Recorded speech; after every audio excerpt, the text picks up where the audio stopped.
The word mystery shows up in the Old Testament in only one book, the book of Daniel.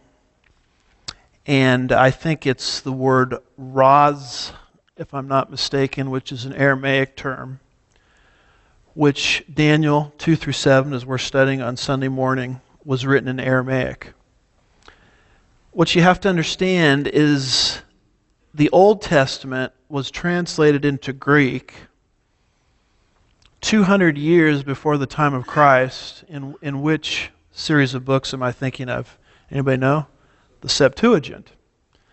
So 200 years before Jesus ever showed up, you have a Greek translation of the Old Testament. You have a Greek translation of Daniel 2 through 7. And in that translation, that's the only time the word mystery is used, in Daniel 2. I have all of the references to mystery underlined here. It says, so that they may request compassion from the God of heaven concerning this mystery, so that Daniel and his friends would not be destroyed with the rest of the wise men of Babylon. Then the mystery was revealed to Daniel at night. He keeps saying mysteries all the way through here, Daniel 2. Does anybody remember what mystery he's talking about? We've studied it on Sunday mornings, haven't we? Nebuchadnezzar's dream. Remember what Nebuchadnezzar saw? A giant statue. Head of gold, chest and arms of silver, belly and thighs of bronze, legs of iron, feet of iron and clay. And we've worked all the way through that on Sunday mornings. Now, do you remember what Nebuchadnezzar said to his wise men? They said, tell us the dream and we'll interpret it. Nebuchadnezzar said, no. You tell me what?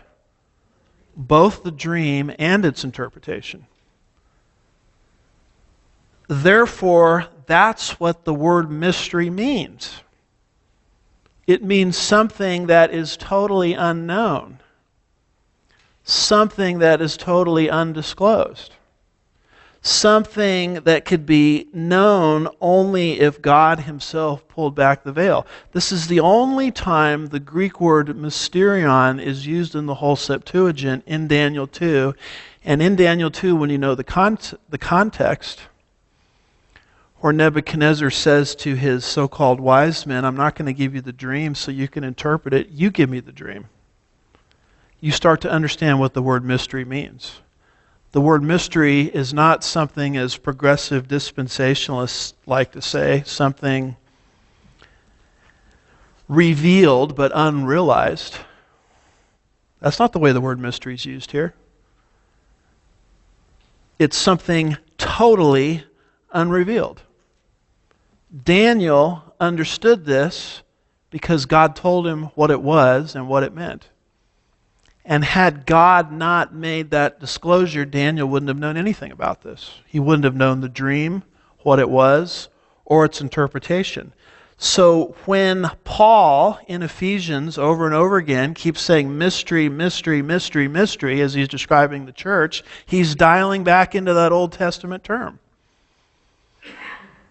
He's saying this is something not revealed but unrealized, contra progressive dispensationalism.